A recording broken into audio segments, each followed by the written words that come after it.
Chapter 23. Of what befell Don Quixote in the Sierra Morena, which was one of the rarest adventures related in this veracious history. Seeing himself served in this way, Don Quixote said to his squire, "I have always heard it said, Sancho, that to do good to boors is to throw water into the sea. If I had believed thy words, I should have avoided this trouble, but it is done now. It is only to have patience and take warning for the future." "Your worship will take warning as much as I am a Turk," returned Sancho, "but, as you say, this mischief might have been avoided if you had believed me. Believe me now, and a still greater one will be avoided, for I tell you chivalry is of no account with the Holy Brotherhood, and they don't care two maravedis for all the knights errant in the world, and I can tell you I fancy I hear their arrows whistling past my ears this minute." "Thou art a coward by nature, Sancho," said Don Quixote, "but lest thou shouldst say I am obstinate, and that I never do as thou dost advise, this once I will take thy advice, and withdraw out of reach of that fury thou so dreadest, but it must be on one condition, that never, in life or in death, thou art to say to anyone that I retired or withdrew from this danger out of fear, but only in compliance with thy entreaties, for if thou sayest otherwise thou wilt lie therein, and from this time to that, and from that to this, I give thee lie, and say thou liest and wilt lie every time thou thinkest or sayest it, and answer me not again, for at the mere thought that I am withdrawing or retiring from any danger, above all from this, which does seem to carry some little shadow of fear with it, I am ready to take my stand here and await alone, not only that holy brotherhood you talk of and dread, but the brothers of the 12 tribes of Israel, and the 7 Maccabees, and Castor and Pollux, and all the brothers and brotherhoods in the world."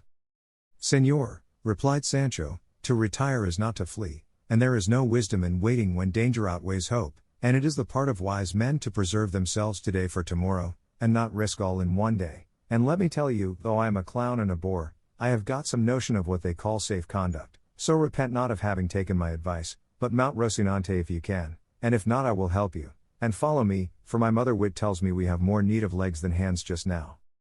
Don Quixote mounted without replying, and, Sancho leading the way on his ass, they entered the side of the Sierra Morena, which was close by, as it was Sancho's design to cross it entirely and come out again at El Viso or Almodovar del Campo, and hide for some days among its crags so as to escape the search of the Brotherhood should they come to look for them. He was encouraged in this by perceiving that the stock of provisions carried by the ass had come safe out of the fray with the galley slaves, a circumstance that he regarded as a miracle, seeing how they pillaged and ransacked. That night they reached the very heart of the Sierra Morena, where it seemed prudent to Sancho to pass the night and even some days, at least as many as the stores he carried might last, and so they encamped between 2 rocks and among some cork trees, but fatal destiny, which, according to the opinion of those who have not the light of the true faith, directs, arranges, and settles everything in its own way, so ordered it that Ginesta Pasamonte, the famous knave and thief who by the virtue and madness of Don Quixote had been released from the chain, driven by fear of the Holy Brotherhood, which he had good reason to dread, resolved to take hiding in the mountains, and his fate and fear led him to the same spot to which Don Quixote and Sancho Panza had been led by theirs, just in time to recognize them and leave them to fall asleep, and as the wicked are always ungrateful, and necessity leads to evil doing, and immediate advantage overcomes all considerations of the future, Gines, who was neither grateful nor well-principled, made up his mind to steal Sancho Panza's ass, not troubling himself about Rocinante, as being a prize that was no good either to pledge or sell.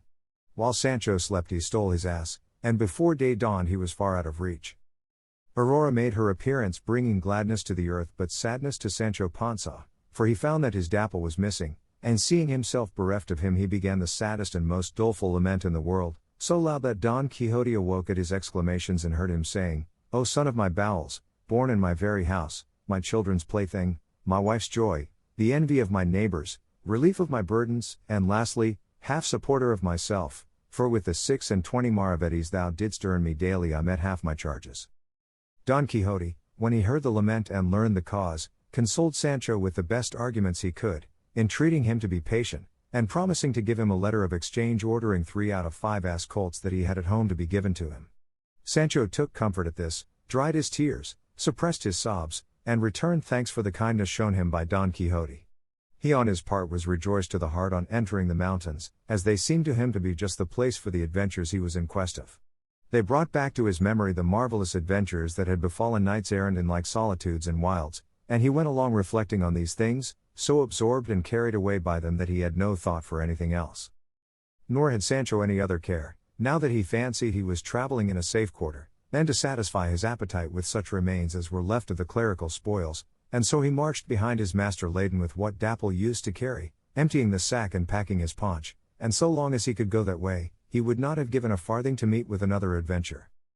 While so engaged he raised his eyes and saw that his master had halted, and was trying with the point of his pike to lift some bulky object that lay upon the ground, on which he hastened to join him and help him if it were needful, and reached him just as with the point of the pike he was raising a saddle pad with the valise attached to it, half or rather wholly rotten and torn, but so heavy were they that Sancho had to help to take them up, and his master directed him to see what the valise contained. Sancho did so with great alacrity, and though the valise was secured by a chain and padlock, from its torn and rotten condition he was able to see its contents, which were 4 shirts of fine holland, and other articles of linen no less curious than clean, and in a handkerchief he found a good lot of gold crowns, and as soon as he saw them he exclaimed, "Blessed be all heaven for sending us an adventure that is good for something." Searching further he found a little memorandum book richly bound. This Don Quixote asked of him, telling him to take the money and keep it for himself. Sancho kissed his hands for the favor, and cleared the valise of its linen, which he stowed away in the provision sack. Considering the whole matter, Don Quixote observed, "It seems to me, Sancho, and it is impossible it can be otherwise, that some strayed traveler must have crossed this sierra and been attacked and slain by footpads, who brought him to this remote spot to bury him." "That cannot be," answered Sancho, "because if they had been robbers they would not have left this money." "Thou art right," said Don Quixote, "and I cannot guess or explain what this may mean, but stay, let us see if in this memorandum book there is anything written by which we may be able to trace out or discover what we want to know." He opened it, and the first thing he found in it, written roughly but in a very good hand, was a sonnet, and reading it aloud that Sancho might hear it, he found that it ran as follows: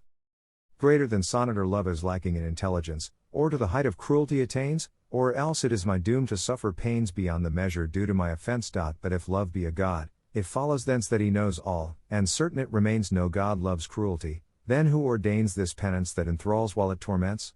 It were a falsehood, Chloe, thee to name, such evil with such goodness cannot live, and against heaven I dare not charge the blame, I only know it is my fate to die. To him who knows not whence his malady a miracle alone a cure can give." "There is nothing to be learned from that rhyme," said Sancho, "unless by that clue there's in it, one may draw out the ball of the whole matter." "What clue is there?" said Don Quixote. "I thought your worship spoke of a clue in it," said Sancho. "I only said Chloe," replied Don Quixote, "and that no doubt is the name of the lady of whom the author of the sonnet complains, and, faith, he must be a tolerable poet, or I know little of the craft." "Then your worship understands rhyming too?" "And better than thou thinkest," replied Don Quixote, "as thou shalt see when thou carriest a letter written in verse from beginning to end to my lady Dulcinea del Toboso, for I would have thee know, Sancho, that all or most of the knights errant in days of yore were great troubadours and great musicians, for both of these accomplishments, or more properly speaking gifts, are the peculiar property of lovers errant. True it is that the verses of the knights of old have more spirit than neatness in them." "Read more, your worship," said Sancho, "and you will find something that will enlighten us." Don Quixote turned the page and said, "This is prose and seems to be a letter." "A correspondence letter, señor?" "From the beginning it seems to be a love letter," replied Don Quixote.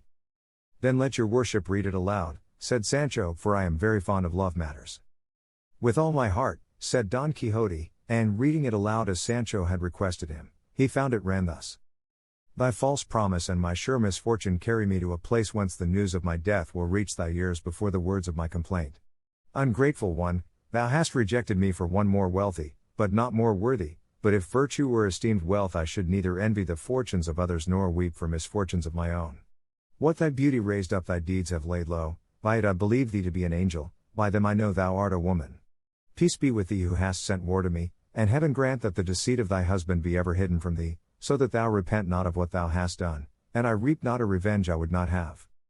When he had finished the letter, Don Quixote said, "There is less to be gathered from this than from the verses, except that he who wrote it is some rejected lover," and turning over nearly all the pages of the book he found more verses and letters, some of which he could read, while others he could not, but they were all made up of complaints, laments, misgivings, desires and aversions, favors and rejections, some rapturous, some doleful. While Don Quixote examined the book, Sancho examined the valise, not leaving a corner in the whole of it or in the pad that he did not search, peer into, and explore, or seam that he did not rip, or tuft of wool that he did not pick to pieces, lest anything should escape for want of care and pains. So keen was the covetousness excited in him by the discovery of the crowns, which amounted to near 100, and though he found no more booty, he held the blanket flights, balsam vomits, steak benedictions, carrier's fisticuffs, missing alforges, stolen coat, and all the hunger, thirst, and weariness he had endured in the service of his good master, cheap at the price, as he considered himself more than fully indemnified for all by the payment he received in the gift of the treasure trove. The Knight of the Rueful Countenance was still very anxious to find out who the owner of the valise could be, conjecturing from the sonnet and letter, from the money and gold, and from the fineness of the shirts, that he must be some lover of distinction whom the scorn and cruelty of his lady had driven to some desperate course. But as in that uninhabited and rugged spot there was no one to be seen of whom he could inquire, he saw nothing else for it but to push on, taking whatever road Rocinante chose, which was where he could make his way, firmly persuaded that among these wilds he could not fail to meet some rare adventure. As he went along, then, occupied with these thoughts, he perceived on the summit of a height that rose before their eyes a man who went springing from rock to rock and from tussock to tussock with marvelous agility. As well as he could make out he was unclad, with a thick black beard, long tangled hair, and bare legs and feet. His thighs were covered by breeches apparently of tawny velvet but so ragged that they showed his skin in several places. He was bareheaded, and notwithstanding the swiftness with which he passed as has been described, the Knight of the Rueful Countenance observed and noted all these trifles, and though he made the attempt, he was unable to follow him, for it was not granted to the feebleness of Rocinante to make way over such rough ground, he being, moreover, slow-paced and sluggish by nature.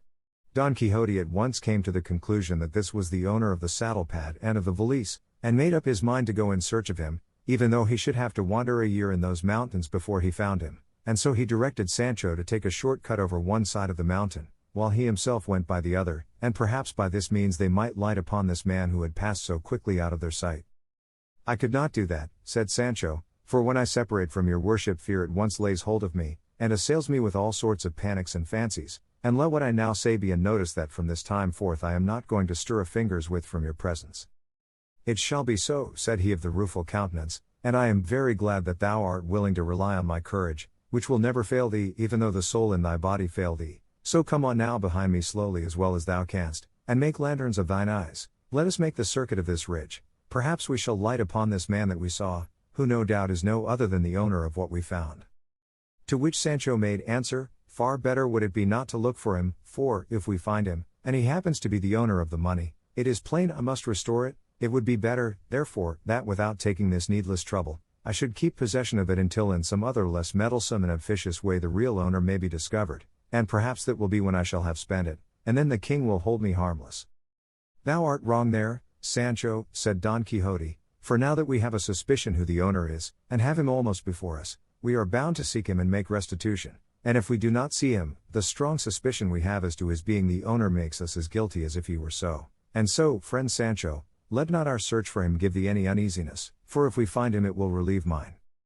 And so saying he gave Rocinante the spur, and Sancho followed him on foot and loaded, and after having partly made the circuit of the mountain they found lying in a ravine, dead and half devoured by dogs and pecked by jackdaws, a mule saddled and bridled, all which still further strengthened their suspicion that he who had fled was the owner of the mule and the saddle-pad. As they stood looking at it they heard a whistle like that of a shepherd watching his flock, and suddenly on their left there appeared a great number of goats, and behind them on the summit of the mountain the goatherd in charge of them, a man advanced in years. Don Quixote called aloud to him and begged him to come down to where they stood. He shouted in return, asking what had brought them to that spot, seldom or never trodden except by the feet of goats, or of the wolves and other wild beasts that roamed around. Sancho in return bade him come down, and they would explain all to him. The goatherd descended, and reaching the place where Don Quixote stood, he said, "I will wager you are looking at that hack mule that lies dead in the hollow there, and, faith, it has been lying there now these 6 months. Tell me, have you come upon its master about here?" "We have come upon nobody," answered Don Quixote, "nor on anything except a saddle-pad and a little valise that we found not far from this." "I found it too," said the goatherd, "but I would not lift it nor go near it for fear of some ill luck or being charged with theft, for the devil is crafty, and things rise up under one's feet to make one fall without knowing why or wherefore."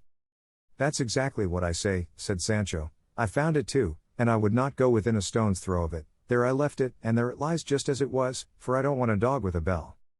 "Tell me, good man," said Don Quixote, "do you know who is the owner of this property?"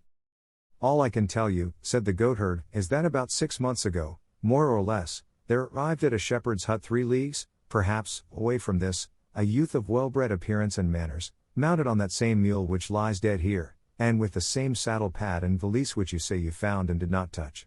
He asked us what part of this sierra was the most rugged and retired. We told him that it was where we now are, and so in truth it is, for if you push on half a league farther, perhaps you will not be able to find your way out, and I am wondering how you have managed to come here, for there is no road or path that leads to this spot. I say, then, that on hearing our answer the youth turned about and made for the place we pointed out to him, leaving us all charmed with his good looks, and wondering at his question and the haste with which we saw him depart in the direction of the sierra, and after that we saw him no more, until some days afterwards he crossed the path of one of our shepherds, and without saying a word to him, came up to him and gave him several cuffs and kicks, and then turned to the ass with our provisions and took all the bread and cheese it carried, and having done this made off back again into the sierra with extraordinary swiftness.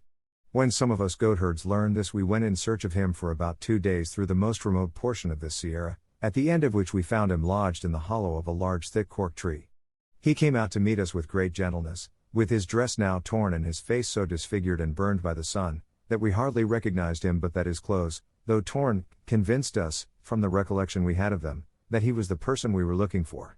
He saluted us courteously, and in a few well-spoken words he told us not to wonder at seeing him going about in this guise, as it was binding upon him in order that he might work out a penance which for his many sins had been imposed upon him. We asked him to tell us who he was, but we were never able to find out from him. We begged of him too, when he was in want of food, which he could not do without, to tell us where we should find him, as we would bring it to him with all good will and readiness, or if this were not to his taste, at least to come and ask it of us and not take it by force from the shepherds. He thanked us for the offer, begged pardon for the late assault, and promised for the future to ask it in God's name without offering violence to anybody.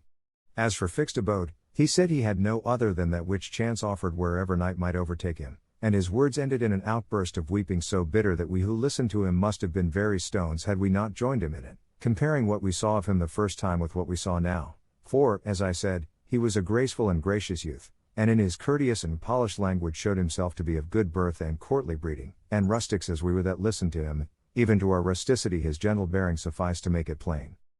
That in the midst of his conversation he stopped and became silent, keeping his eyes fixed upon the ground for some time, during which we stood still waiting anxiously to see what would come of this abstraction, and with no little pity, for from his behavior, now staring at the ground with fixed gaze and eyes wide open without moving an eyelid, again closing them, compressing his lips and raising his eyebrows, we could perceive plainly that a fit of madness of some kind had come upon him, and before long he showed that what we imagined was the truth, for he arose in a fury from the ground where he had thrown himself, and attacked the first he found near him with such rage and fierceness that if we had not dragged him off him, he would have beaten or bitten him to death, all the while exclaiming, "O faithless Fernando, here shalt thou pay the penalty of the wrong thou hast done me, these hands shall tear out the heart of thine, abode and dwelling of all iniquity, but of deceit and fraud above all."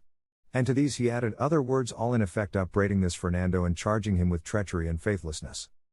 We forced him to release his hold with no little difficulty, and without another word he left us, and rushing off plunged in among these brakes and brambles, so as to make it impossible for us to follow him. From this we suppose that madness comes upon him from time to time, and that someone called Fernando must have done him a wrong of a grievous nature such as the condition to which it had brought him seemed to show.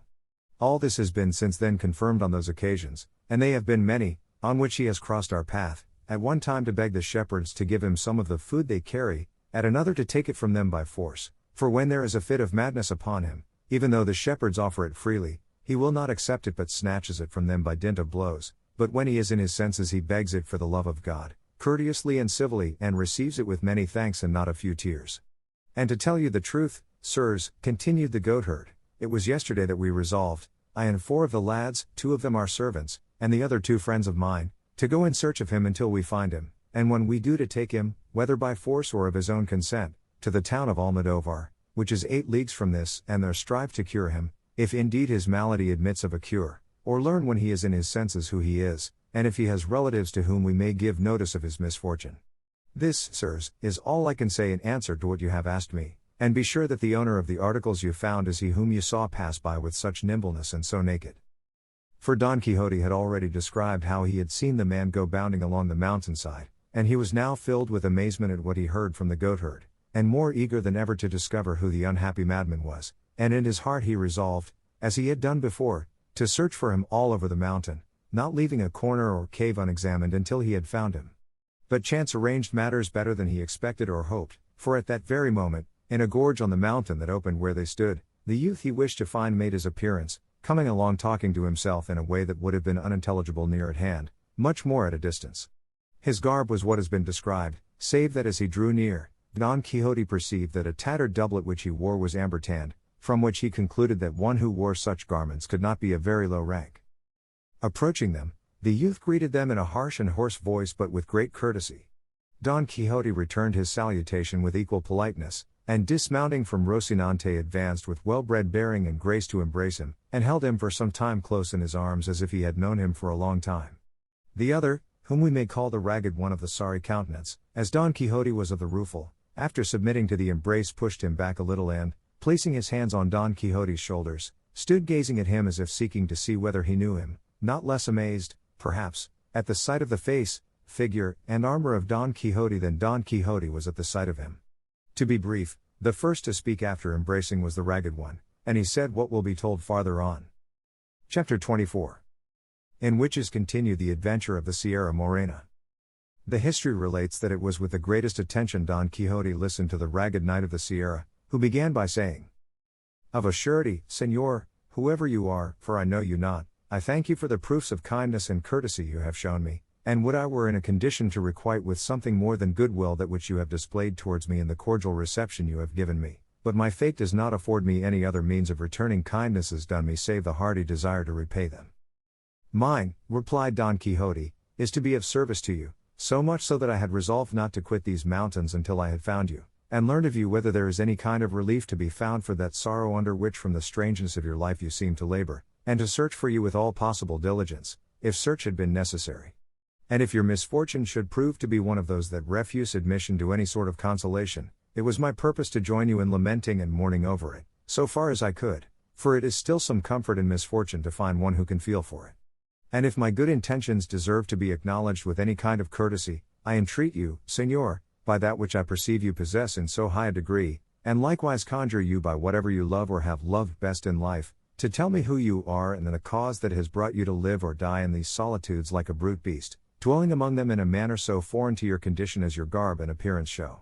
And I swear," added Don Quixote, "by the order of knighthood which I have received, and by my vocation of knight-errant, if you gratify me in this, to serve you with all the zeal my calling demands of me, either in relieving your misfortune if it admits of relief, or in joining you in lamenting it as I promised to do." The Knight of the Thicket, hearing him of the rueful countenance talk in this strain, did nothing but stare at him, and stare at him again, and again survey him from head to foot, and when he had thoroughly examined him, he said to him, "If you have anything to give me to eat, for God's sake give it me, and after I have eaten I will do all you ask in acknowledgment of the goodwill you have displayed towards me."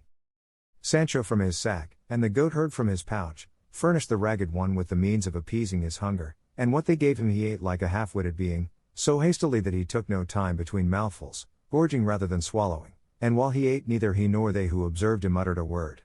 As soon as he had done he made signs to them to follow him, which they did, and he led them to a green plot which lay a little farther off round the corner of a rock. On reaching it he stretched himself upon the grass, and the others did the same, all keeping silence, until the Ragged One, settling himself in his place, said, "If it is your wish, sirs, that I should disclose in a few words the surpassing extent of my misfortunes, you must promise not to break the thread of my sad story with any question or other interruption, for the instant you do so the tale I tell will come to an end." These words of the Ragged One reminded Don Quixote of the tale his squire had told him, when he failed to keep count of the goats that had crossed the river and the story remained unfinished. But to return to the Ragged One, he went on to say, "I give you this warning because I wish to pass briefly over the story of my misfortunes, for recalling them to memory only serves to add fresh ones, and the less you question me the sooner shall I make an end of the recital, though I shall not omit to relate anything of importance in order fully to satisfy your curiosity." Don Quixote gave the promise for himself and the others, and with this assurance he began as follows. "My name is Cardenio, my birthplace one of the best cities of this Andalusia, my family noble, my parents rich, my misfortune so great that my parents must have wept and my family grieved over it without being able by their wealth to lighten it, for the gifts of fortune can do little to relieve reverses sent by heaven. In that same country there was a heaven in which love had placed all the glory I could desire, such was the beauty of Lucinda, a damsel as noble and as rich as I, but of happier fortunes, and of less firmness than was due to so worthy a passion as mine. This Lucinda I loved, worshipped, and adored from my earliest and tenderest years, and she loved me in all the innocence and sincerity of childhood. Our parents were aware of our feelings, and were not sorry to perceive them, for they saw clearly that as they ripened they must lead at last to a marriage between us, a thing that seemed almost prearranged by the equality of our families and wealth. We grew up, and with our growth grew the love between us, so that the father of Lucinda felt bound for propriety's sake to refuse me admission to his house, in this perhaps imitating the parents of that Thisbe so celebrated by the poets, and this refusal but added love to love and flame to flame, for though they enforced silence upon our tongues they could not impose it upon our pens, which can make known the heart's secrets to a loved one more freely than tongues, for many a time the presence of the object of love shakes the firmest will and strikes dumb the boldest tongue. Ah heavens! How many letters did I write her, and how many dainty modest replies did I receive? How many ditties and love songs did I compose in which my heart declared and made known its feelings, described its ardent longings, reveled in its recollections and dallied with its desires. At length growing impatient and feeling my heart languishing with longing to see her, I resolved to put into execution and carry out what seemed to me the best mode of winning my desired and merited reward, to ask her of her father for my lawful wife, which I did. To this his answer was that he thanked me for the disposition I showed to do honor to him and to regard myself as honored by the bestowal of his treasure, but that as my father was alive it was his by right to make this demand, for if it were not in accordance with his full will and pleasure, Lucinda was not to be taken or given by stealth. I thanked him for his kindness, reflecting that there was reason in what he said, and that my father would assent to it as soon as I should tell him, and with that view I went the very same instant to let him know what my desires were. When I entered the room where he was I found him with an open letter in his hand, which, before I could utter a word, he gave me, saying, "By this letter thou wilt see, Cardenio, the disposition the Duke Ricardo has to serve thee.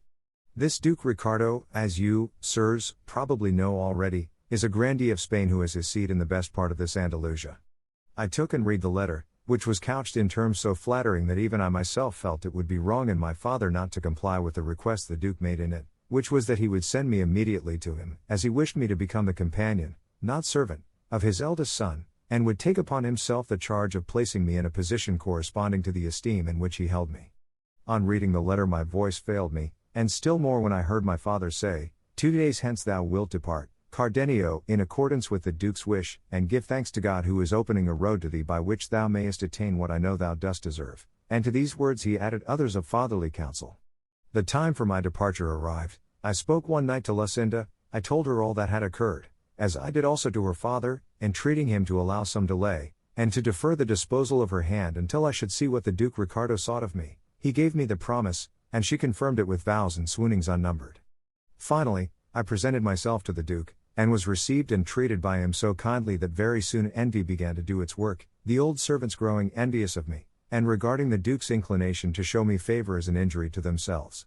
But the one to whom my arrival gave the greatest pleasure was the Duke's second son, Fernando by name, a gallant youth, of noble, generous, and amorous disposition, who very soon made so intimate a friend of me that it was remarked by everybody, for though the elder was attached to me, and showed me kindness, he did not carry his affectionate treatment to the same length as Don Fernando.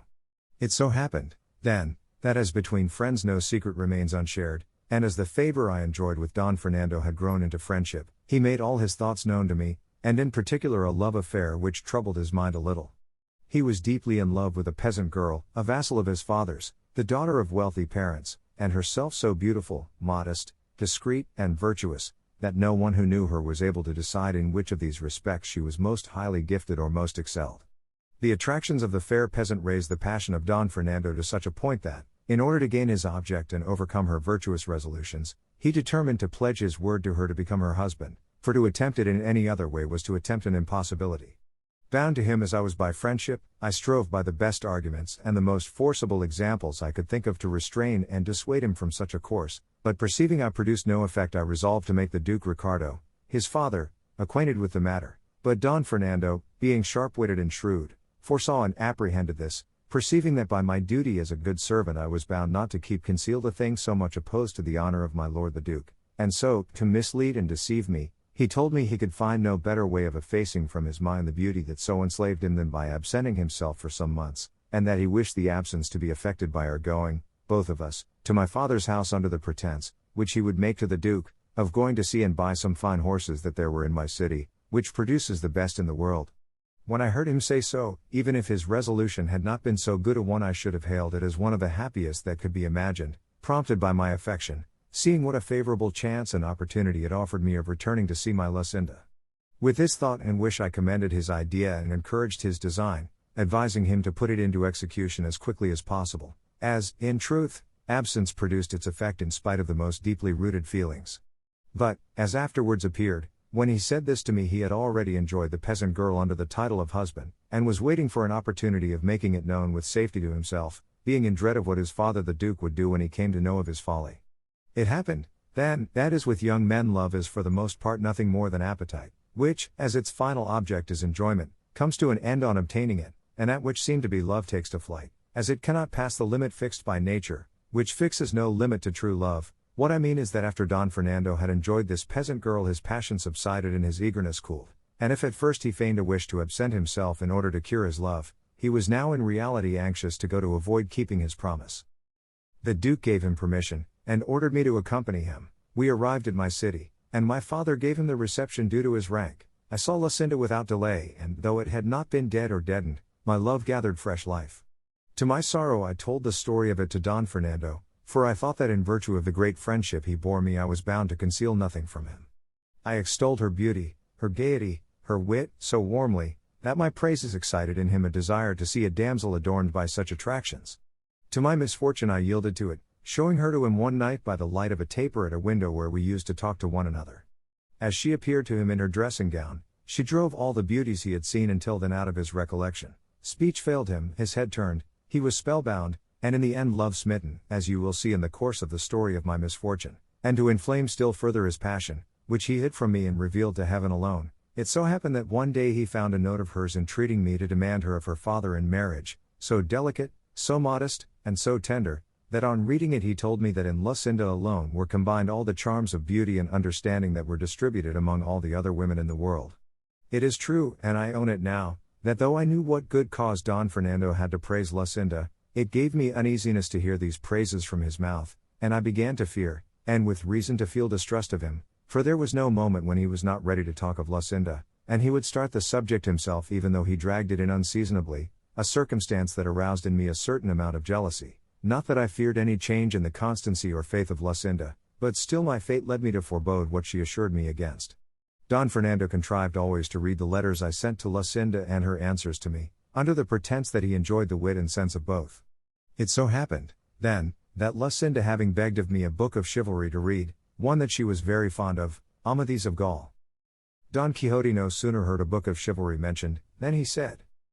"Had your worship told me at the beginning of your story that the Lady Lucinda was fond of books of chivalry, no other laudation would have been requisite to impress upon me the superiority of her understanding, for it could not have been of the excellence you describe had a taste for such delightful reading been wanting, so, as far as I am concerned, you need waste no more words in describing her beauty, worth, and intelligence, for, on merely hearing what her taste was, I declare her to be the most beautiful and the most intelligent woman in the world, and I wish your worship had, along with Amadis of Gaul, sent her the worthy Don Ruggles of Greece, for I know the Lady Lucinda would greatly relish Darida and Guraya, and the shrewd sayings of the shepherd Darinel, and the admirable verses of his bucolics, sung and delivered by him with such sprightliness, wit, and ease. But a time may come when this omission can be remedied, and to rectify it nothing more is needed than for your worship to be so good as to come with me to my village, for there I can give you more than 300 books which are the delight of my soul and the entertainment of my life, though it occurs to me that I have not got one of them now, thanks to the spite of wicked and envious enchanters, but pardon me for having broken the promise we made not to interrupt your discourse, for when I hear chivalry or knights-errant mentioned, I can no more help talking about them than the rays of the sun can help giving heat, or those of the moon moisture. Pardon me, therefore, and proceed, for that is more to the purpose now." While Don Quixote was saying this, Cardenio allowed his head to fall upon his breast, and seemed plunged in deep thought, and though twice Don Quixote bade him go on with his story, he neither looked up nor uttered a word in reply, but after some time he raised his head and said, "I cannot get rid of the idea, nor will anyone in the world remove it, or make me think otherwise, and he would be a blockhead who would hold or believe anything else than that errant knave Master Elizabeth made free with Queen Madasima." "That is not true, by all that's good," said Don Quixote in high wrath, turning upon him angrily, as his way was, "and it is a very great slander, or rather villainy. Queen Madasima was a very illustrious lady, and it is not to be supposed that so exalted a princess would have made free with a quack, and whoever maintains the contrary lies like a great scoundrel, and I will give him to know it, on foot or on horseback, armed or unarmed, by night or by day, or as he likes best. Cardenio was looking at him steadily, and his mad fit having now come upon him, he had no disposition to go on with his story, nor would Don Quixote have listened to it, so much had what he had heard about Madasima disgusted him. Strange to say, he stood up for her as if she were in earnest his veritable born lady, to such a pass had his unholy books brought him. Cardenio, then, being, as I said, now mad, when he heard himself given a lie, and called a scoundrel and other insulting names, not relishing the jest, snatched up a stone that he found near him, and with it delivered such a blow on Don Quixote's breast that he laid him on his back. Sancho Panza, seeing his master treated in this fashion, attacked the madman with his closed fist, but the ragged one received him in such a way that with a blow of his fist he stretched him at his feet, and then mounting upon him crushed his ribs to his own satisfaction. The goatherd, who came to the rescue, shared the same fate, and having beaten and pummeled them all he left them and quietly withdrew to his hiding place on the mountain. Sancho rose, and with the rage he felt at finding himself so belabored without deserving it, ran to take vengeance on the goatherd, accusing him of not giving them warning that this man was at times taken with a mad fit, for if they had known it they would have been on their guard to protect themselves. The goatherd replied that he had said so, and that if he had not heard him, that was no fault of his. Sancho retorted, and the goatherd rejoined, and the altercation ended in their seizing each other by the beard, and exchanging such fisticuffs that if Don Quixote had not made peace between them, they would have knocked one another to pieces. "Leave me alone, Sir Knight of the Rueful Countenance," said Sancho, grappling with the goatherd, "for of this fellow, who is a clown like myself, and no dubbed knight, I can safely take satisfaction for the affront he has offered me, fighting with him hand to hand like an honest man." "That is true," said Don Quixote, "but I know that he is not to blame for what has happened." With this he pacified them, and again asked the goatherd if it would be possible to find Cardenio, as he felt the greatest anxiety to know the end of his story. The goatherd told him, as he had told him before, that there was no knowing of a certainty where his lair was, but that if he wandered about much in that neighborhood he could not fail to fall in with him either in or out of his senses. Chapter 25. Which treats of the strange things that happened to the stout knight of La Mancha in the Sierra Morena, and of his imitation of the penance of Beltenebros. Don Quixote took leave of the goatherd, and once more mounting Rocinante bade Sancho follow him, which he having no ass, did very discontentedly. They proceeded slowly, making their way into the most rugged part of the mountain, Sancho all the while dying to have a talk with his master, and longing for him to begin, so that there should be no breach of the injunction laid upon him, but unable to keep silence so long he said to him, "Señor Don Quixote, give me your worship's blessing and dismissal, for I'd like to go home at once to my wife and children with whom I can at any rate talk and converse as much as I like, for to want me to go through these solitudes day and night and not speak to you when I have a mind is burying me alive.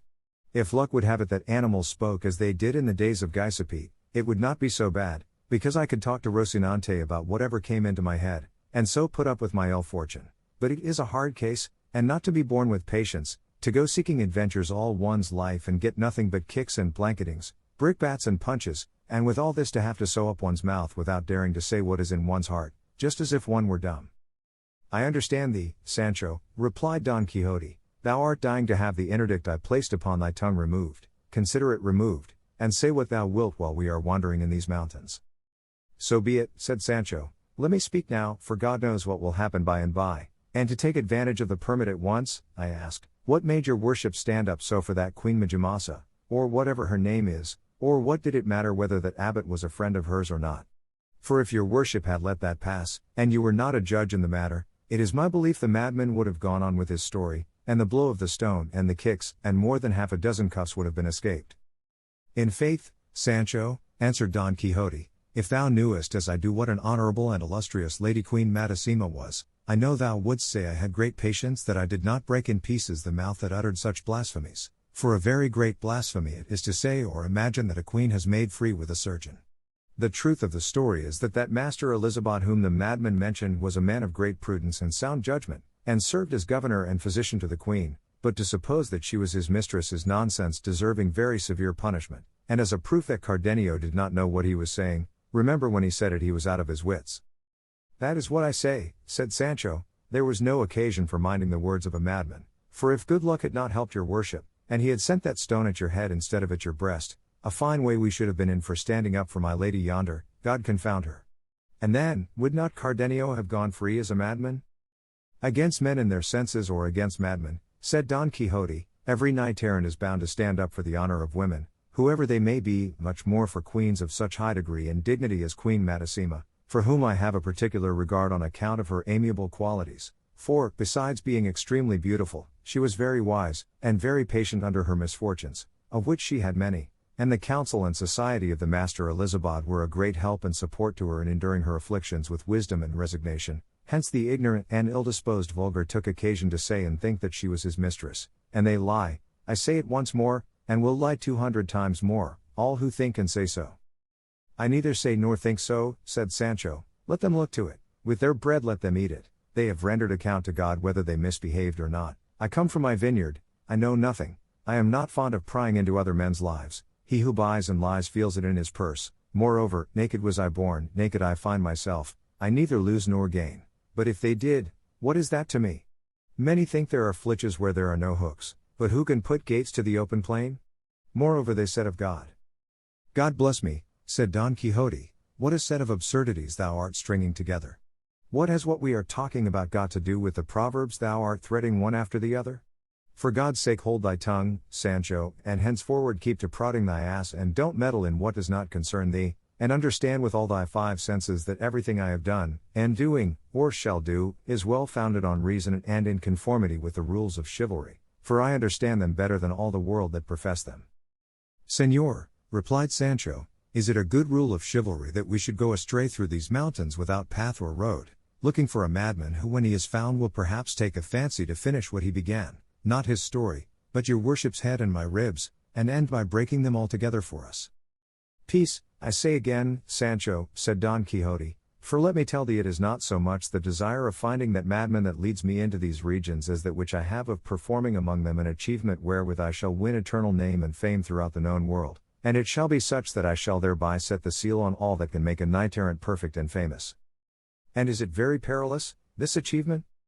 No, replied he of the rueful countenance, though it may be in the dice that we may throw deuces instead of sixes, but all will depend on thy diligence. On my diligence, said Sancho. Yes, said Don Quixote, for if thou dost return soon from the place where I mean to send thee, my penance will be soon over and my glory will soon begin. But as it is not right to keep thee any longer in suspense, waiting to see what comes of my words, I would have thee know, Sancho, that the famous Amadis of Gaul was one of the most perfect knights errant. I am wrong to say he was one. He stood alone, the first, the only one, the lord of all that were in the world in his time. A fig for Don Bellianus, and for all who say he equaled him in any respect, for, my oath upon it, they are deceiving themselves. I say, too, that when a painter desires to become famous in his art he endeavors to copy the originals of the rarest painters that he knows, and the same rule holds good for all the most important crafts and callings that serve to adorn a state. Thus must he who would be esteemed prudent and patient imitate Ulysses, in whose person and labors Homer presents to us a lively picture of prudence and patience, as Virgil, too, shows us in the person of Aeneas the virtue of a pious son and the sagacity of a brave and skillful captain, not representing or describing them as they were, but as they ought to be, so as to leave the example of their virtues to posterity. In the same way Amadis was the pole star, day star, son of valiant and devoted knights, whom all we who fight under the banner of love and chivalry are bound to imitate. This, then, being so, I consider, friend Sancho, that the knight-errant who shall imitate him most closely will come nearest to reaching the perfection of chivalry. Now one of the instances in which this knight most conspicuously showed his prudence, worth, valor, endurance, fortitude, and love, was when he withdrew, rejected by the Lady Oriana, to do penance upon the Pena Pobre, changing his name into that of Beltenebros, a name assuredly significant and appropriate to the life which he had voluntarily adopted. So, as it is easier for me to imitate him in this than in cleaving giants asunder, cutting off serpents' heads, slaying dragons, routing armies, destroying fleets, and breaking enchantments, and as this place is so well suited for a similar purpose, I must not allow the opportunity to escape which now so conveniently offers me its forelock. What is it in reality, said Sancho, that your worship means to do in such an out-of-the-way place as this?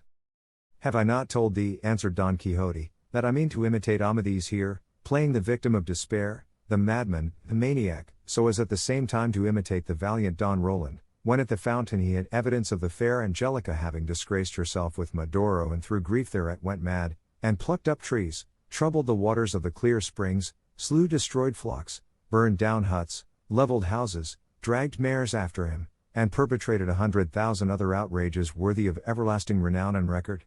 And though I have no intention of imitating Roland, or Orlando, or Rhodolando, for he went by all these names, step by step in all the mad things he did, said, and thought, I will make a rough copy to the best of my power of all that seems to me most essential, but perhaps I shall content myself with the simple imitation of Amadis, who without giving way to any mischievous madness but merely to tears and sorrow, gained as much fame as the most famous.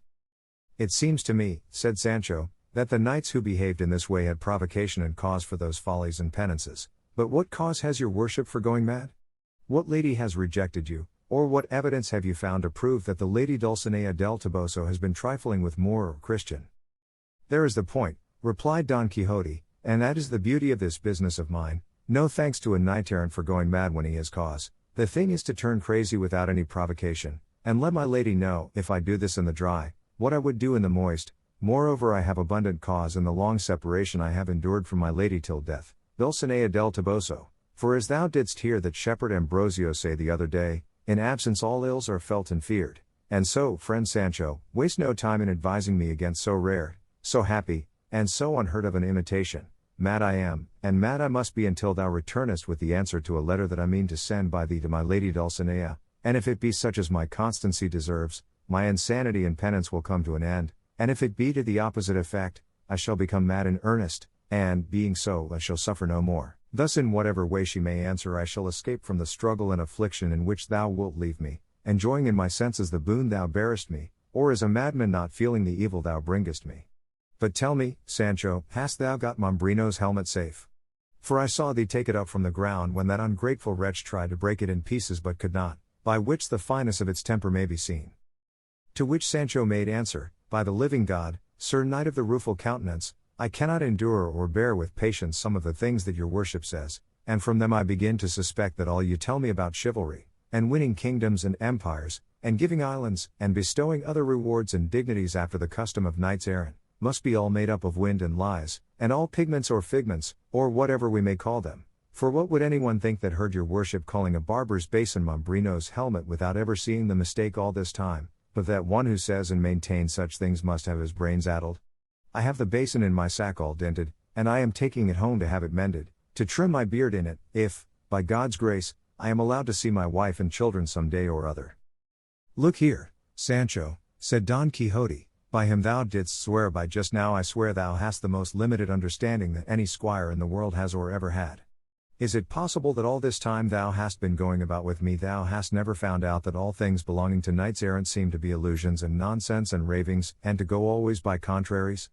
And not because it really is so, but because there is always a swarm of enchanters in attendance upon us that change and alter everything with us, and turn things as they please, and according as they are disposed to aid or destroy us. Thus what seems to thee a barber's basin seems to me Mambrino's helmet, and to another it will seem something else, and rare foresight it was in the sage who is on my side to make what is really and truly Mambrin's helmet seem a basin to everybody, for, being held in such estimation as it is, all the world would pursue me to rob me of it, but when they see it is only a barber's basin they do not take the trouble to obtain it, as was plainly shown by him who tried to break it, and left it on the ground without taking it, for, by my faith, had he known it he would never have left it behind. Keep it safe, my friend, for just now I have no need of it. Indeed, I shall have to take off all this armor and remain as naked as I was born, if I have a mind to follow Roland rather than Amadis in my penance. Thus talking they reached the foot of a high mountain which stood like an isolated peak among the others that surrounded it. Past its base there flowed a gentle brook, all around it spread a meadow so green and luxuriant that it was a delight to the eyes to look upon it, and forest trees in abundance, and shrubs and flowers, added to the charms of the spot. Upon this place the Knight of the Rueful Countenance fixed his choice for the performance of his penance, and as he beheld it exclaimed in a loud voice as though he were out of his senses. This is the place, O, ye heavens, that I select and choose for bewailing the misfortune in which ye yourselves have plunged me. This is the spot where the overflowings of mine eyes shall swell the waters of yon little brook, and my deep and endless sighs shall stir unceasingly the leaves of these mountain trees, in testimony and token of the pain my persecuted heart is suffering. O, ye rural deities, whoever ye be that haunt this lone spot, give ear to the complaint of a wretched lover whom long absence and brooding jealousy have driven to bewail his fate among these wilds, and complain of the hard heart of that fair and ungrateful one, the end and limit of all human beauty. O, ye wood nymphs and dryads, that dwell in the thickets of the forest, so may the nimble one and satyrs by whom ye are vainly wooed never disturb your sweet repose, help me to lament my hard fate, or at least weary not at listening to it. O, Dulcinea del Toboso, day of my night, glory of my pain, guide of my path, star of my fortune, so may heaven grant thee in full all thou seekest of it. Bethink thee of the place and condition to which absence from thee has brought me, and make that return in kindness that is due to my fidelity. O lonely trees, that from this day forward shall bear me company in my solitude, give me some sign by the gentle movement of your boughs that my presence is not distasteful to you. O, thou, my squire, pleasant companion in my prosperous and adverse fortunes, fix well in thy memory what thou shalt see me do here, so that thou mayest relate and report it to the sole cause of all. And so saying he dismounted from Rocinante, and in an instant relieved him of saddle and bridle, and giving him a slap on the croup, said, He gives thee freedom who is bereft of it himself. O steed, as excellent indeed as thou art unfortunate in thy lot, begone where thou wilt, for thou bearest written on thy forehead that neither Astolfo's hippogriff, nor the famed Frontino that cost Bradamante so dear, could equal thee in speed. Seeing this, Sancho said, Good luck to him who has saved us the trouble of stripping the pack saddle off Dapple. By my faith he would not have gone without a slap on the croup and something said in his praise, though if he were here I would not let anyone strip him, for there would be no occasion, as he had nothing of the lover or victim of despair about him, inasmuch as his master, which I was while it was God's pleasure, was nothing of the sort, and indeed, Sir Knight of the Rueful Countenance, if my departure and your worship's madness are to come off in earnest, it will be as well to saddle Rocinante again in order that he may supply the one of Dapple, because it will save me time in going and returning, for if I go on foot I don't know when I shall get there or when I shall get back, as I am, in truth, a bad walker. I declare, Sancho, returned Don Quixote, it shall be as thou wilt, for thy plan does not seem to me a bad one, and 3 days hence thou wilt depart, for I wish thee to observe in the meantime what I do and say for her sake, that thou mayest be able to tell it. But what more have I to see besides what I have seen? Said Sancho. Much thou knowest about it, said Don Quixote. I have now got to tear up my garments, to scatter about my armor, knock my head against these rocks, and more of the same sort of thing, which thou must witness. For the love of God, said Sancho, be careful, your worship, how you give yourself those knocks on the head, for you may come across such a rock, and in such a way, that the very first may put an end to the whole contrivance of this penance, and I should think, if indeed knocks on the head seem necessary to you, and this business cannot be done without them, you might be content, as the whole thing is feigned, and counterfeit, and in joke, you might be content, I say, with giving them to yourself in the water, or against something soft, like cotton, and leave it all to me, for I'll tell my lady that your worship knocked your head against a point of rock harder than a diamond. I thank thee for thy good intentions, friend Sancho, answered Don Quixote, but I would have thee know that all these things I am doing are not in joke, but very much in earnest, for anything else would be a transgression of the ordinances of chivalry, which forbid us to tell any lie whatever under the penalties due to apostasy, and to do one thing instead of another is just the same as lying, so my knocks on the head must be real, solid, and valid, without anything sophisticated or fanciful about them, and it will be needful to leave me some lint to dress my wounds, since fortune has compelled us to do without the balsam we lost. It was worse losing the ass, replied Sancho, for with him lint and all were lost, but I beg of your worship not to remind me again of that accursed liquor, for my soul, not to say my stomach, turns at hearing the very name of it, and I beg of you, too, to reckon as past the 3 days you allowed me for seeing the mad things you do, for I take them as seen already and pronounced upon, and I will tell wonderful stories to my lady, so write the letter and send me off at once, for I long to return and take your worship out of this purgatory where I am leaving you. Purgatory dost thou call it, Sancho?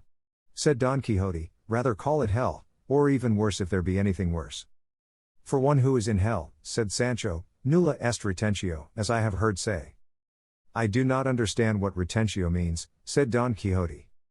Retentio, answered Sancho, means that whoever is in hell never comes nor can come out of it, which will be the opposite case with your worship, or my legs will be idle, that is if I have spurs to enliven Rocinante. Let me once get to El Toboso and into the presence of my lady Dulcinea, and I will tell her such things of the follies and madnesses, for it is all one, that your worship has done and is still doing, that I will manage to make her softer than a glove though I find her harder than a cork tree, and with her sweet and honeyed answer I will come back through the air like a witch, and take your worship out of this purgatory that seems to be hell but is not, as there is hope of getting out of it, which, as I have said, those in hell have not, and I believe your worship will not say anything to the contrary. That is true, said he of the rueful countenance, but how shall we manage to write the letter? And the ass-colt order too, added Sancho. All shall be included, said Don Quixote, and as there is no paper, it would be well done to write it on the leaves of trees, as the ancients did, or on tablets of wax, though that would be as hard to find just now as paper. But it has just occurred to me how it may be conveniently and even more than conveniently written, and that is in the notebook that belonged to Cardenio, and thou wilt take care to have it copied on paper, in a good hand, at the first village thou comest to where there is a schoolmaster, or if not, any sacristan will copy it, but see thou give it not to any notary to copy, for they write a law hand that Satan could not make out. But what is to be done about the signature? Said Sancho. The letters of Amadis were never signed, said Don Quixote.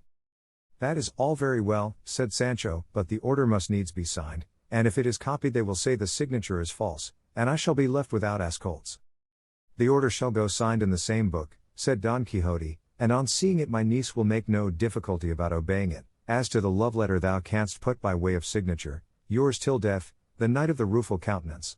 And it will be no great matter if it is in some other person's hand, for as well as I recollect Dulcinea can neither read nor write, nor in the whole course of her life has she seen handwriting or letter of mine, for my love and hers have been always platonic, not going beyond a modest look, and even that so seldom that I can safely swear I have not seen her 4 times in all these 12 years I have been loving her more than the light of these eyes that the earth will one day devour, and perhaps even of those 4 times she has not once perceived that I was looking at her, such is the retirement and seclusion in which her father Lorenzo Corchuelo and her mother Aldonza Nogales have brought her up. So, said Sancho, Lorenzo Corchuelo's daughter is the Lady Dulcinea del Toboso, otherwise called Aldonza Lorenzo. She it is, said Don Quixote, and she it is that is worthy to be lady of the whole universe. I know her well, said Sancho, and let me tell you she can fling a crowbar as well as the lustiest lad in all the town. Give her of all good. But she is a brave lass, and a right and stout one, and fit to be helpmate to any knight errant that is or is to be, who may make her his lady. The horse and wench, what sting she has and what a voice. I can tell you one day she posted herself on the top of the belfry of the village to call some labourers of theirs that were in a ploughed field of her father's, and though they were better than half a league off they heard her as well as if they were at the foot of the tower, and the best of her is that she is not a bit prudish, for she has plenty of affability, and jokes with everybody, and has a grin and a jest for everything. So, Sir Knight of the Rueful Countenance, I say you not only may and ought to do mad freaks for her sake, but you have a good right to give way to despair and hang yourself, and no one who knows of it but will say you did well, though the devil should take you, and I wish I were on my road already, simply to see her, for it is many a day since I saw her, and she must be altered by this time, for going about the fields always, and the sun and the air spoil women's looks greatly. But I must own the truth to your worship, Señor Don Quixote, until now I have been under a great mistake, for I believed truly and honestly that the Lady Dulcinea must be some princess your worship was in love with, or some person great enough to deserve the rich presents you have sent her, such as the Biscayne and the galley slaves, and many more no doubt, for your worship must have won many victories in the time when I was not yet your squire. But all things considered, what good can it do the Lady Aldonza Lorenzo, I mean the Lady Dulcinea del Toboso, to have the vanquished your worship sends or will send coming to her and going down on their knees before her? Because maybe when they came she'd be hackling flax or threshing on the threshing floor, and they'd be ashamed to see her, and she'd laugh, or resent the present. I have before now told thee many times, Sancho, said Don Quixote, that thou art a mighty great chatterer, and that with a blunt wit thou art always striving at sharpness, but to show thee what a fool thou art and how rational I am, I would have thee listen to a short story. Thou must know that a certain widow, fair, young, independent, and rich, and above all free and easy, fell in love with a sturdy strapping young lay brother. His superior came to know of it, and one day said to the worthy widow by way of brotherly remonstrance, I am surprised, Señora, and not without good reason, that a woman of such high standing, so fair, and so rich as you are, should have fallen in love with such a mean, low, stupid fellow as so-and-so, when in this house there are so many masters, graduates, and divinity students from among whom you might choose as if they were a lot of pears, saying this one I'll take, that I won't take. But she replied to him with great sprightliness and candor, My dear sir, you are very much mistaken, and your ideas are very old-fashioned, if you think that I have made a bad choice in so-and-so, fool as he seems, because for all I want with him he knows as much and more philosophy than Aristotle. In the same way, Sancho, for all I want with Dulcinea del Toboso she is just as good as the most exalted princess on earth. It is not to be supposed that all those poets who sang the praises of ladies under the fancy names they give them, had any such mistresses. Thinkest thou that the Amaryllises, the Phyllises, the Sylvias, the Dianas, the Galatias, the Philetas, and all the rest of them, that the books, the ballads, the barber shops, the theatres are full of, were really and truly ladies of flesh and blood, and mistresses of those that glorify and have glorified them? Nothing of the kind, they only invent them for the most part to furnish a subject for their verses, and that they may pass for lovers, or for men valiant enough to be so. And so it suffices me to think and believe that the good Aldonza Lorenzo is fair and virtuous, and as to her pedigree it is very little matter, for no one will examine into it for the purpose of conferring any order upon her, and I, for my part, reckon her the most exalted princess in the world. For thou shouldst know, Sancho, if thou dost not know, that two things alone beyond all others are incentives to love, and these are great beauty and a good name, and these two things are to be found in Dulcinea in the highest degree, for in beauty no one equals her and in good name few approach her, and to put the whole thing in a nutshell, I persuade myself that all I say is as I say, neither more nor less, and I picture her in my imagination as I would have her to be, as well in beauty as in condition. Helen approaches her not, nor does Lucretia come up to her, nor any other of the famous women of times past, Greek, barbarian, or Latin, and let each say what he will, for if in this I am taken to task by the ignorant, I shall not be censured by the critical. I say that your worship is entirely right, said Sancho, and that I am an ass.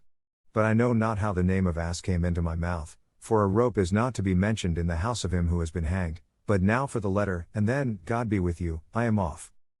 Don Quixote took out the notebook, and, retiring to one side, very deliberately began to write the letter, and when he had finished it he called to Sancho, saying he wished to read it to him, so that he might commit it to memory, in case of losing it on the road, for with evil fortune like as anything might be apprehended. To which Sancho replied, write it 2 or 3 times there in the book and give it to me, and I will carry it very carefully, because to expect me to keep it in my memory is all nonsense, for I have such a bad one that I often forget my own name, but for all that repeat it to me, as I shall like to hear it, for surely it will run as if it was in print. Listen, said Don Quixote, this is what it says. Don Quixote's letter to Dulcinea del Toboso, sovereign and exalted lady, the pierced by the point of absence, the wounded to the heart's core, sends thee, sweetest Dulcinea del Toboso, the health that he himself enjoys not.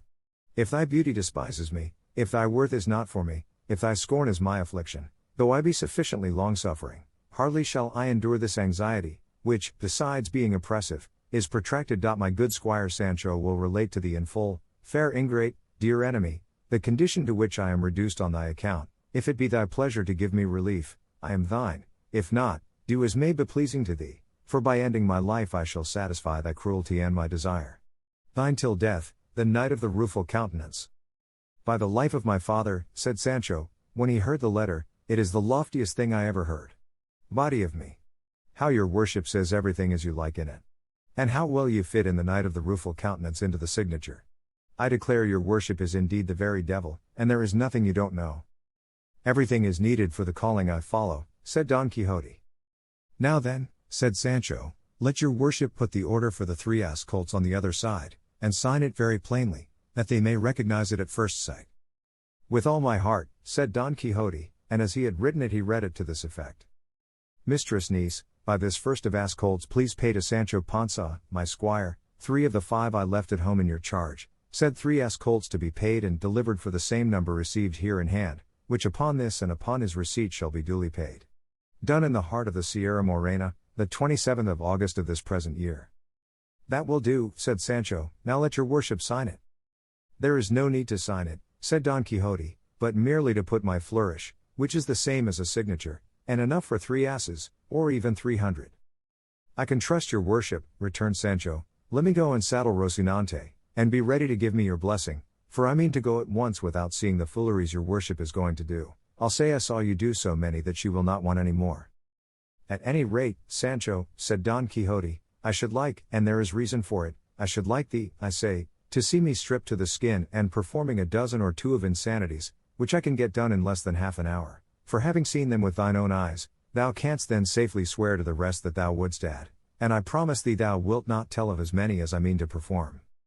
For the love of God, master mine, said Sancho, let me not see your worship stripped, for it will sorely grieve me, and I shall not be able to keep from tears, and my head aches so with all I shed last night for Dapple, that I am not fit to begin any fresh weeping. But if it is your worship's pleasure that I should see some insanities, do them in your clothes, short ones, and such as come readiest to hand, for I myself want nothing of the sort, and, as I have said, it will be a saving of time for my return, which will be with the news your worship desires and deserves. If not, let the lady Dulcinea look to it. If she does not answer reasonably, I swear as solemnly as I can that I will fetch a fair answer out of her stomach with kicks and cuffs, For why should it be borne that a knight-errant as famous as your worship should go mad without rhyme or reason for a? Her ladyship had best not drive me to say it, for by God I will speak out and let off everything cheap, even if it doesn't sell. I am pretty good at that. She little knows me, faith, if she knew me she'd be in awe of me. In faith, Sancho, said Don Quixote, to all appearance thou art no sounder in thy wits than I. I am not so mad, answered Sancho, but I am more peppery. But apart from all this, what has your worship to eat until I come back? Will you sally out on the road like Cardenio to force it from the shepherds? Let not that anxiety trouble thee, replied Don Quixote, for even if I had it I should not eat anything but the herbs and the fruits which this meadow and these trees may yield me. The beauty of this business of mine lies in not eating, and in performing other mortifications. Do you know what I am afraid of? Said Sancho upon this, that I shall not be able to find my way back to this spot where I am leaving you, it is such an out-of-the-way place. Observe the landmarks well, said Don Quixote, for I will try not to go far from this neighborhood, and I will even take care to mount the highest of these rocks to see if I can discover thee returning. However, not to miss me and lose thyself, the best plan will be to cut some branches of the broom that is so abundant about here, and as thou goest to lay them at intervals until thou hast come out upon the plain, these will serve thee, after the fashion of the clue in the labyrinth of Theseus, as marks and signs for finding me on thy return. So I will, said Sancho Panza, and having cut some, he asked his master's blessing, and not without many tears on both sides, took his leave of him, and mounting Rocinante, of whom Don Quixote charged him earnestly to have as much care as of his own person, he set out for the plain, strewing at intervals the branches of broom as his master had recommended him, and so he went his way, though Don Quixote still entreated him to see him do were it only a couple of mattacks. He had not gone 100 paces, however, when he returned and said, I must say, Señor, your worship said quite right, that in order to be able to swear without a weight on my conscience that I had seen you do mad things, it would be well for me to see if it were only one, though in your worship's remaining here I have seen a very great one. Did I not tell thee so? Said Don Quixote. Wait, Sancho, and I will do them in the saying of a credo, and pulling off his breeches in all haste he stripped himself to his skin and his shirt, and then, without more ado, he cut a couple of gambados in the air, and a couple of somersaults, heels over head, making such a display that, not to see it a second time, Sancho wheeled Rocinante round, and felt easy, and satisfied in his mind that he could swear he had left his master mad, and so we will leave him to follow his road until his return, which was a quick one.